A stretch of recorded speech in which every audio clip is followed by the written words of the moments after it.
What is up, internet? It's your boy again, and today we got some news for Epic 7 as usual. And yep, last video my mic was just giving up. Hopefully this time it does not give up. But yeah, if it starts giving up though, it'll sound like, you know, scratching polystyrene. It sounds horrible. But we're gonna hope that doesn't happen, and we're gonna focus on what the matter is at hand. Balance adjustment target. Alright, balance patch. I'm gonna say it. There's a lot of characters that need buffs. Alright, there's too many strong characters that's new, and older characters that's good before, but slowly, you know, they're dying down. And first on the list, DJB. This person, in fact, probably has not been good ever. Like, maybe one time you are able to use him, but that's like the one time, and that went on for like 2 months, and that's it. No one ever touched him. And yep, we got Straze. Ooh, Straze. Alright, I'm hoping Straze can one-shot the actual tanks, because Straze was supposed to be the tank buster. But you know what happens? They just make him not do damage anyway. Like, you know, specifically, namely, ML enough just pretty much killed Straze's usability, right? But yep, hopefully that changes. And who else have we got? Hall you Fiend. Alright, limited character. Been not that useful for a long while. And this thing might be at least, I would say, you know, I would love for it to be at least good against the meta debuffer openers. Maybe Litica, right? We'll see. Tywin, alright, no one really uses him. Charles, fucking hate him. If you're an OG, you know the Charles, right? I still don't own Charles on my account. I'm loyal to my persona right here. Loyal to my character. Will never get Charles. Don't know how I pretty much don't own Charles. Only Charles, and that's it. Fenris, this controversial character. Before, he was basically a Harseti killer, and that's it. Are they gonna make him a Harseti killer, and by, you know, making it, well, not just if Harseti exists, you win. If not, you're useless, right? I'm hoping we see something good. G-Perk, okay. Wyvern character mostly, or Zeo Trap character mostly. We'll see what happens with him. A-Cart, why? Why? I don't know why they like A-Cart so much. He got another buff, which is weird. What are the other characters that we need buff, by the way? Do we have any MLs that has been not getting buffed for like ever, and now like we're still waiting? Like, you know, the new FCC, right? Do we have that? DJB is one of them. Straze, I suppose, maybe, but any other MLs? I'm trying to like figure things out. Is there any Operator Cigarette? You know what? That's the next FCC type character that just never got buffed, and no OpSig yet. But we'll see, right? It's interesting to see what Straze is, because OpSig has a really similar issue with Straze. You know, they just don't ignore defense when there's an ML enough, and then you just die. Or even if they do, they might not kill sometimes, specifically OpSig. Artifact, Indestructible, never used it, I think, for the most part. So, good buff, right? I'm hoping for a good buff. Glowwings, no one really uses that. I think rarely you'll see someone use it on Leica, but that's it. But let's just jump right in. DJB, what do you do now? Before, he's an anti-shield, anti-barrier, right? He reflects it. Now, what does he do? So, before it heals on S1. This is S1. Let's read the, let's read this one, right?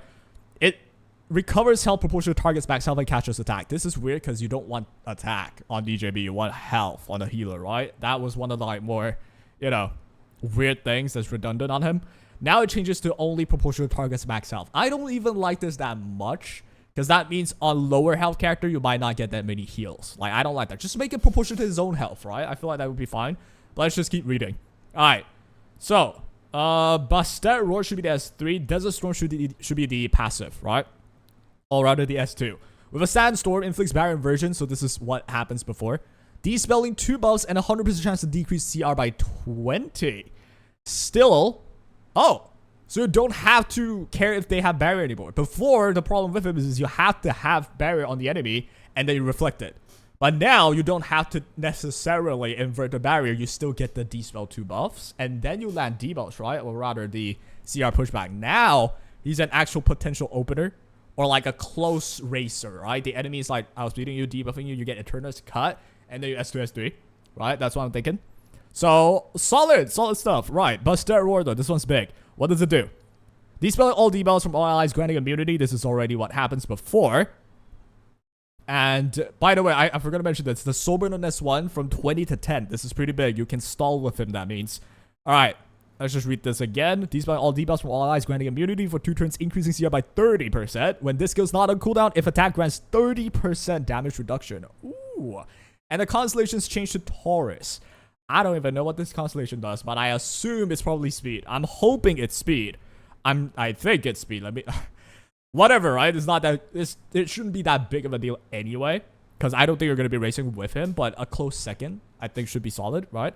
If attack grants 30% damage reduction, this one's weird because it's like, before it's crit, and you know with DJB, even if he has crit reduction, you just kill him anyway because it's squishy, right? So this one turns into 30% damage reduction. I feel like it's a needed thing because there's so many things that just doesn't crit and just does damage, right? So this is overall solid. I feel like his usability is increased for sure with the Despelling 2 buffs, for sure, right? And then the CR pushback.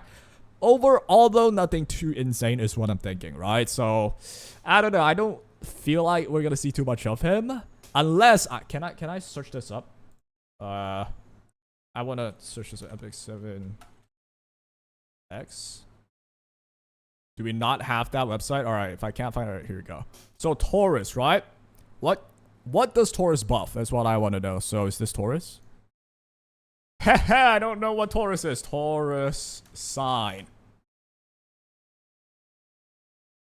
It's like this. Okay, got you. So, this one? Can I click it? Hello? Oh, this video is going splendidly right now. Taurus, there you go. This is Taurus, right? So, what does it give you? Taurus? Does it show me the awakening? Hey, yo, they don't show me them awakening, cuz oh, goddamn. Speed. Oh, there we go. +4, right? So, Taurus +4, is that right? I think so. Yeah? Whatever the case is, yeah, it's +4 speed. So that's not that crazy for DJB anyway, I don't think. Like, you're not gonna... You can make him fast, but not gonna make him the opener, right? So I do think now his best spot should be like an Eternus holder or the Luluka artifact holder, right? So when someone uses non-attack skill, get a push up and then you push them back. Something like that. Somewhat counters Luna as well, right? With S3 and then the pushback. Still nothing insane though, I feel like, right? But hey, it's better than nothing. That's what I'm going to say. So, moving on. Straze, this one's the big one. I need this to be good to one-shot, like actually be attack buster. He's designed to one-shot stuff, right? So I'm hoping he lives up to his name. So, what do we have? Destructive Gaze. Attacks all with a wave of force. These spells all buffs. This is the S2. Ignores ER with if the attack's lower. Okay, that's like... Alright, interesting. From 2 buffs to all buffs, so people can't buff stack against him, but that's not really his main issue anyway. His main issue is on the S3. Star Extinction. So, after the buff, penetrates defense of the target with the highest max health.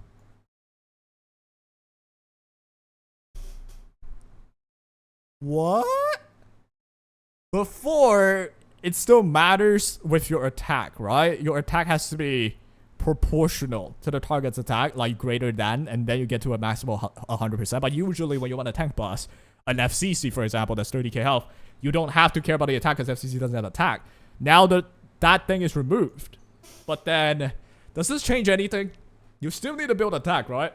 Because the S2 still has something to do with attack. You still need your Straze to have high attack so the S2 can actually strip. I think the strip is good. But you still need high attack, so I don't know about this. It doesn't really matter now, does it? This is not his main issue. His main issue is the anti-defense pen. Anti-defense pen, like, instantly makes him useless, right, for sure. And, of course, you know, needing to set him up is also an issue as well. You kill one, but you have to get a tap up. You have to get him to turn. It's not the easiest thing to do, and not to mention, they could have shield plus FCC plus adamant shield, and then you actually still can't kill. Or, like, you know... 1 ML enough, boom, you're done. Straws as shit. So, in the end, is this a good buff? Kinda whatever. That's what I'm thinking. Am I missing something, though? Maybe there's something mechanically that I'm not seeing here. Penalties defense with the highest max health, so you don't have to care about attack, but the S2, you need to care about attack. So, I still need to run like 5k attack on Straze to really do the S2 strip, and I would rather high attack anyway, rather than, you know, the balance of attack and crit damage, right? It's whatever, is what I'm thinking. So... What's the reasoning? Straws will be improved to make Star Extinction more versatile, relaxing its defense pen condition. Always penetrate 100%, regardless of difference of attack. Allows him to eliminate enemies' highest max health more reliably. Additionally, Destructive Gaze with dispel all buff instead of just 2, significantly more effective against buff-heavy opponents. I don't think that's his issue, but hey, it's better than nothing, yo. It's better than nothing. Holiday Fiend! Is this a good buff, finally? Attacks the enemy, tearing out a food market, 100% chance to inflict 1 burn before 75, so lowered RNG, why not? Let's eat together. This is the passive. When health is 50% or more, increases evasion by an additional 35%. So before you need her to be at max health, which in today's meta is kind of weird, right? Because there's so many nuances in this meta that can just touch you once and you lose your passive. That's kind of what, like, that's not good. So given the condition now to get the evasion is 50% health, she's going to be a lot more versatile. Actually a solid buff, okay? So S3, what about this? Before the CR combat readiness increase is 20%, now it's 25. So you're allowing it to be built slower, not slower, but it's just better, I guess. 5%, not that insane, right, in the end. But yep, the big one's the passive though. Okay, let's read the reasoning. Increased evasion condition will be relaxed, improving overall usability. Yep, sounds fair enough. The additional evasion increase activates 50%. Yep. CR increase up to 100. Wait, what? Is this a typo? The combat readiness increase effect from Yuthine's special, the S3, will be enhanced. The burn chance of just one bite will be increased up to 100%. Okay, the burn's getting upgraded. Alright. If the burn's being upgraded, I'm assuming she would be possibly good in Rift as well. If you're not gonna go for Robin, right? Because you want more burns. Just my thought. Is she good in PvP though? Better. But I don't think it's gonna like be a meta. Maybe it would actually, you know, like 50% or more. If you build her tanky, 250 speed, 20 something KHP, bulky, that might be annoying, right? That might be fairly annoying. That's how much evasion is that? 35 plus 35, 70%. So it's like a Rylet basically. So yeah, interesting. Very interesting. Is she broken? I don't think so. Tywin. So, Sword Storm. This is the S3. Yeah? I think so? I don't think so. Wait, it might not be. This is the S1. My bad. Attacks the enemy discharging a sword blast. 50% chance to inflict decreased defense of 2 turns before it's 1 buff. Dispelling 1 buff. Doesn't this fuck with some people's Arahakan run? I think that's the name. Like the rifts? Not rifts. Abyss. Oh, dude, I can't even remember the terms and condition. The boss, like the boss where you have to Julebi, right? I forgot the name, but there's one where you have to constantly strip their buff, or else they gain buff. It's the spider thingy boss in. You know what I'm talking about, okay? You know what I'm talking about. That might fuck with some people. I won't lie. I don't think I use Tywin, but some people might. There's a boss where if you don't strip continuously, and there's a tech where you use Tywin and Aras to like continuously strip. Not that big a deal, I don't think, because not a lot of people use Tywin, I would say. But for people who do, this might be annoying, I would say. But yeah, 50% chance decrease defense, not that crazy. Not bad though, definitely not bad. Might be good in Wyvern even, actually. Alright, let's just keep reading. Tactical command, this should be the passive. So nothing with the S3, it's the passive that gets buffed. Commanding shell can be activated once every turn. Alright, so overall increased usability, right? Better protect the ally in the back row, inflicts debuffs, prevents movement. Cooldown of commanding shout will be reduced by 1 turn. Continuously protect the ally in the back row, inflicted with debuffs, prevent movement. Isn't that crazy? I don't know. It's alright. Right? It's alright. Alright, this one's important. EE. Before 1 additional buff using Sword Storm. Now it decreases effect. Chance gets increased by 15. So you get up to 65. It's nothing crazy. Right?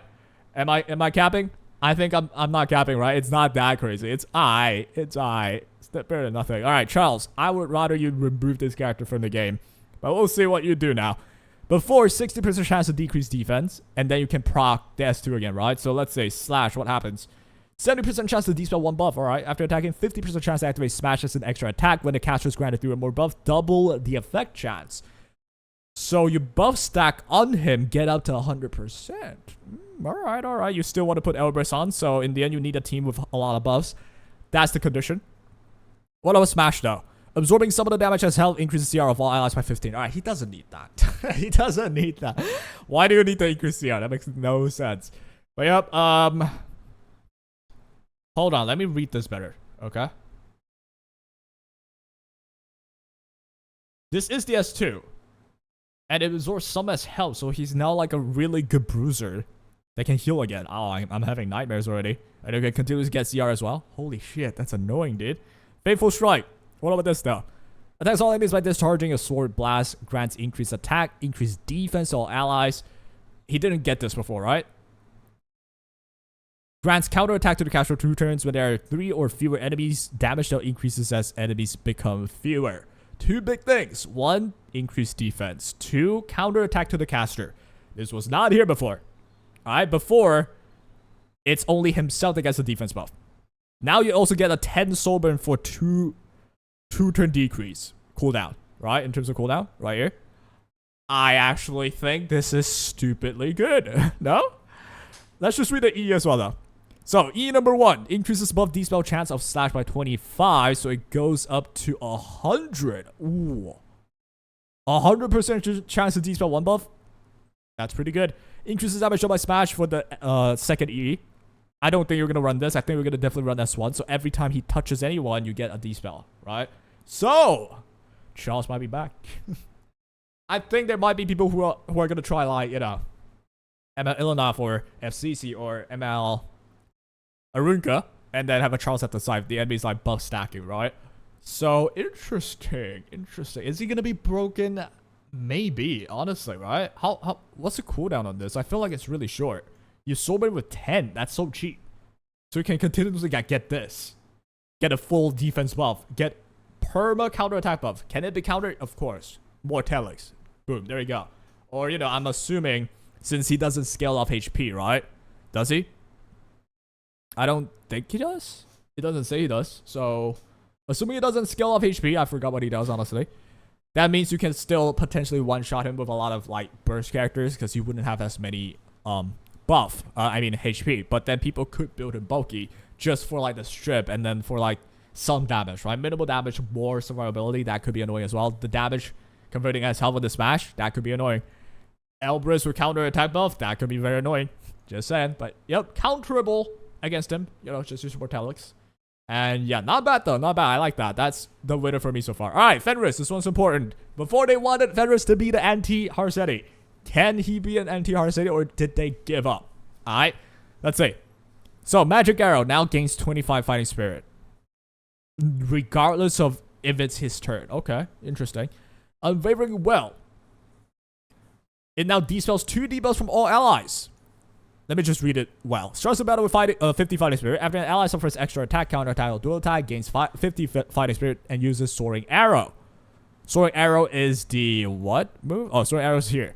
Attacks all enemies, leaping backwards before dispelling 2 debuffs from all allies, increases CR to cast by 30. Let me think about this. First of all, if there's SPP, you're dead. Alright, obviously. Which a lot of people run Harsetti with SPP to counter Young Senya anyway, so I don't think he counters Harsetti that well, I'll say. But yeah. Does he need to be on counter set then? Because you start with 50 Fighting Spirit, and if an ally suffers extra counter or duel, which Harsetti doesn't do. Like, Harsetti starts with S3. It's not an extra, it's not a counter, it's not a dual attack. And then you get 50 Fighting Spirit. That's so weird. Alright, what about S3? So you gain 30% CR, supposedly, and then you cut, right? Once you cut, you want to use your S3. After granting greater attack buff to the caster, attacks the enemy with the arrow resolution, increases CR of all allies by 30. This one's not here before.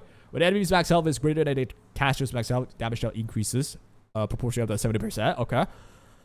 This is like a tank buster move, and it gets your team CR. 30 is not a lot, so isn't this an anti-Harsetti type number? Let's just read the reasoning. Fenris will be improved to perform more effectively in situations where allies are frequently suffering an extra counter or dual attack. Soaring Arrow, activated by Unwavering Will, now dispels up to 2 debuffs from all allies. Additionally, Strike of Fate will gain a new effect that greatly increases CR for our allies. 30% is like not greatly, I would say, but it's alright. Helping to secure the next turn more easily. Lastly, condition of Fighting Spirit with Magic Arrow will be erased. Will be eased. My bad. Allowing Fenris to contribute more consistently. What do we think, guys? What do we think? I think this is mid. Is it not? How are you going to get the 100 Fighting Spirit? Harsetti goes. SPP goes. Boom. Done. GG. So it's not anti-Harsetti. Is he good? I don't think so. I think it's kind of mid, no? I think he does somewhat deal with Harsetti, but then SPP just completely kills him. So in Arena, it doesn't help. In RTA, maybe, as a niche pick against Harsetti, but then you have to make sure SPP is not online. And if you don't have SPP, then you might as well just run Young Senya, right? So, what? This is kind of weird. Alright, I don't know. Let me know what y'all think. Alright, Moonlight. G-Purgus, what now? 100% chance to inflict provoke. Okay, same as FCC now, right? Okay, cool. Command to charge. 100% chance to inflict 1 stun. Before it's 2 random enemies. 100% chance to stun 2 random enemies. That's before. Now it's full stun. Everyone gets done 100% chance. You might see some funny G-perk spaz action, right? What else? Oh, this is after the awakening. Same thing. Nothing changed. Okay. Better than nothing, yo. Okay, what about EE? With Spearhead's effect, the moment the caster's attack has a 20% chance to increase defense. No one's using this, I don't think. What about this though? Recovers health. Of the caster proportional max health when using Heroic Strike. I don't think anyone is gonna take this. I think you still stick with the CR push increase. If you're using him in RTA, right? If you're using him in Wyvern, you might want this. Maybe. I don't even think so, because how much health are you gonna recover? I don't think it's a lot. And you're not gonna take a lot of turns, I don't think. Are you though? Maybe. In the end, it's just Wyvern. Like, there's so many ways to deal with it, so not that big of a deal. This is just quality of life again. Changes the G-perk EE. Players will be able to change the effects of this EE for 2 weeks following the balance adjustment. The effect change is only applicable for EE that was affected by the update. Does not include equipment after the update. That's not what I'm trying to read. G-perk's ability to weaken enemies will be enhanced. First, the stun, blah, blah, blah. With this adjustment, skill that inflicts stun on all enemies more reliable. Okay. Provoke, 100% chance, enhancing his ability to weaken enemies. So it's just quality of life. This is like, this is so far, this is like just, you know, a guy going to scrolling through the game, throwing a dartboard. Yeah, and then he's like, okay, let's just get this guy a buff, and we'll increase the numbers. That's it. So far, I think. Like, it's not that sophisticated, I would say. But hey, I could be wrong. Let's just see what's up with A-Card. Did he need a buff? I don't think so, but hey. We'll see, because buffing A-Card, unless you have a rework, just means A-Card's just like a coupon evasion tech. At least from what his kid is saying. Unless something changes, right? Let's just see if anything's changing, though. Shred. This one's the S1. Now has a 100% chance to inflict provoke. As I said, they're going through a dartboard and be like, okay, 75% chance. There's these characters, right? Like, we'll just increase that to 100. Buff patch. I don't like that. But we'll keep reading now. Damage increases proportional to caster's max health. Okay, this is whatever. But now you're gonna see Cartujo with more health, right? But then that's already the default build, so he's gonna do more damage now, basically. Sudden Assault. This one is the S3.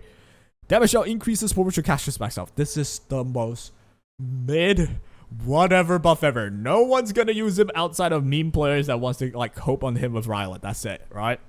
But in niche scenarios, I think you can still use him. Like, you know, if the enemy is really hoping for one skill to hit everyone, alright, you can use him kind of, but then it's just RNG still, so not a lot of people want to cope on that.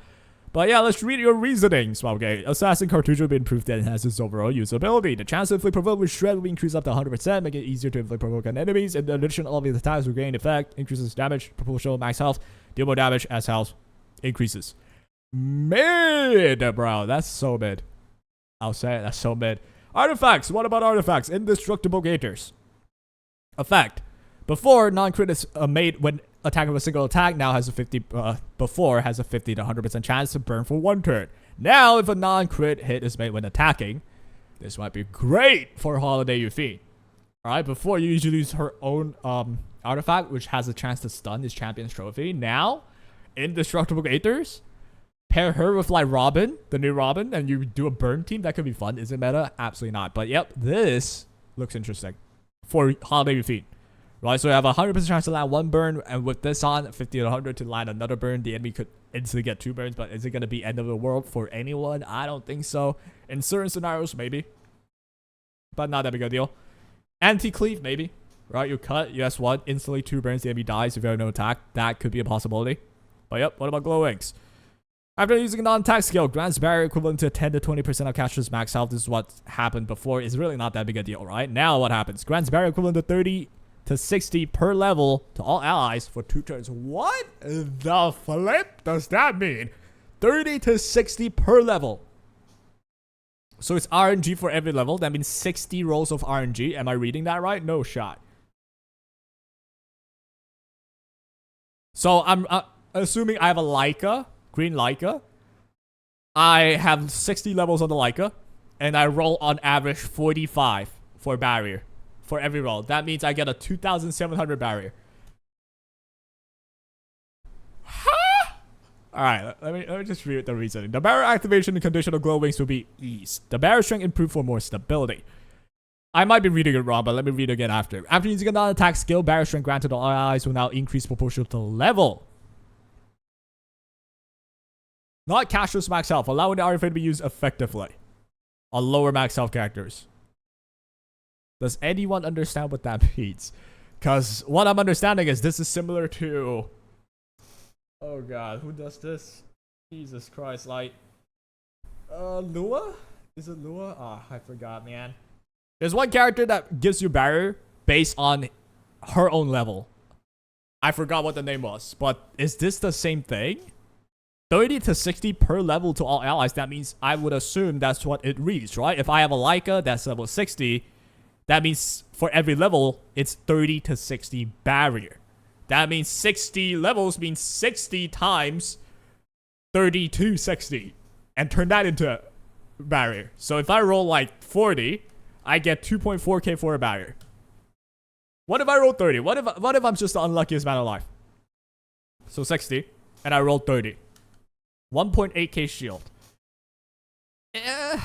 On squishy characters, that could be decent, but on like tanky stuff, not so much. So this is more aggressive still, right? I don't know, bro. This is so whatever, no? I don't even know. I don't even know. It's like they just gave up this one, no? Or am I reading it wrong? I'm still at disbelief because they did a really good job so far. But it's like for this one, they really just cut a lot of effort, and you cannot do that. But let's read. What garbo is this? Yep. Didn't even add new mechanics for this data units, as you really thought just giving this old units higher skill proc. That's what I'm saying, yo. When's the next balance patch? Exactly. I'll never forgive you for letting the whiner win and taking away Ferris's EE. I hate Harsetti. I like Ferris as a win-win. Now look at him. What can he do? If he was designed, like if he stayed the same, and his entire kit is just if Harsetti exists, you get to do this, but if not, you don't. The game is going to be a lot worse. All right? Harsetti's going to die, but then in the future, you might get SG going. You know what? We don't know how to deal with, say, the new ML Arya, we don't know how to deal with her. We'll just release a character called Adam, and Adam has a passive that says, if ML Arya exists, I gain plus 50% stat. That is terrible. No one wants that, so I would much rather... we're not even saying you don't want to, like, counter Harsetti. We're saying you make it more...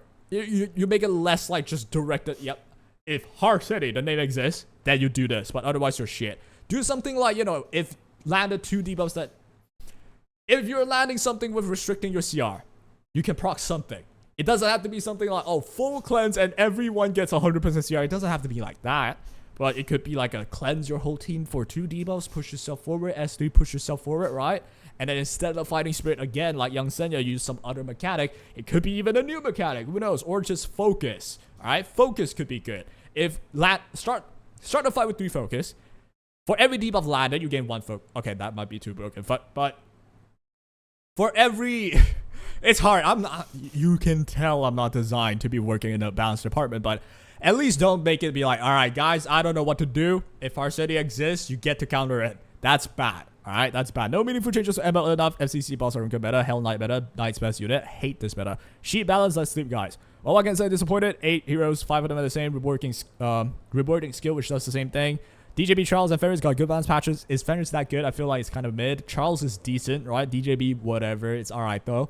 Disappointed with the Opsic buff. Yep, Opsic and Emelika, I feel like. It came to my mind. Emelika.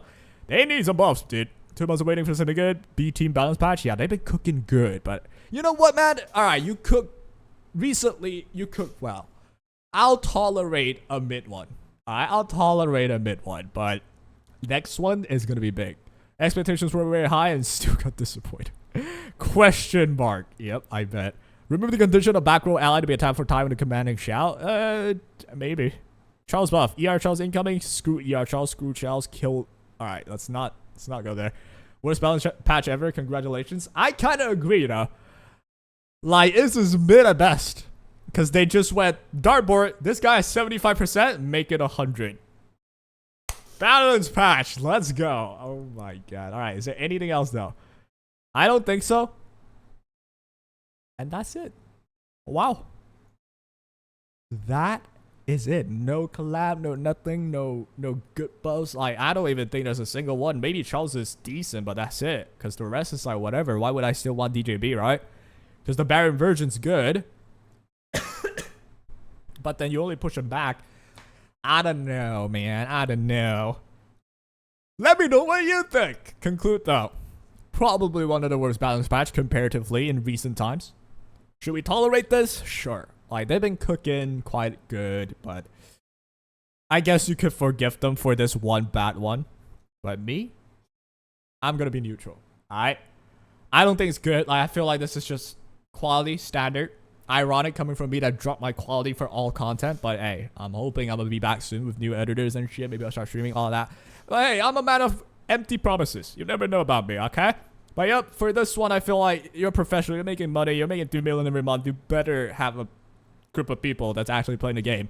Tune in, lock the fuck in, give good balance patches. And it doesn't have to be good. It just doesn't have to be so bad. Like, it can be something okay-ish. Something to look forward to. Obsec ignores passive or some shit. I don't know. That might be terrible. But hey, if it's over buff, guess what? You're gonna get feedback from the community. It's what we've been doing for Fenris. It's what we've been doing for FCC for the first buff that she gained. And you listened and you changed FCC. And now she's really strong, but not to the point where it's like, alright, I don't want to play. There's a 12 speed imprint on this character. I'm not playing anymore. I can't even outspeed attack. That'd be terrible. But then you listen and then you make a change. Okay, now it's a really good character. It's annoying, albeit, but hey, that's the meta, right? You're bound to have characters that's annoying. So, I don't like this. Let me know what you think, though. But I'm willing to give them a chance. I'm willing to give Smilegate some time. Maybe with this feedback, because this is going to be... They're going to listen to this as a feedback. Like, that balance patch is just mid. Come on. 2 months for that? Come on. That's bad.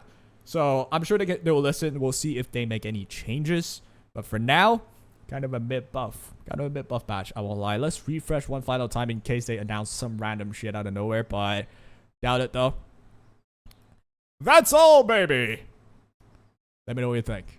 That'll be all. More content coming soon. I might come back to Epic 7 hardcore with a theory restart as well. Because Hawkeye Show's kind of dead on my channel. So hey, your boy gotta like put the tail between my legs and then come back. You know what I'm saying? I'm joking though. Well, I might do all that. We'll see. I miss those old times where we had memes and shit. But I don't know about the meta currently. We'll see. Maybe it's too shitty. Okay, I'm just going on like a grandpa talk. We'll just end the video. Bye-bye.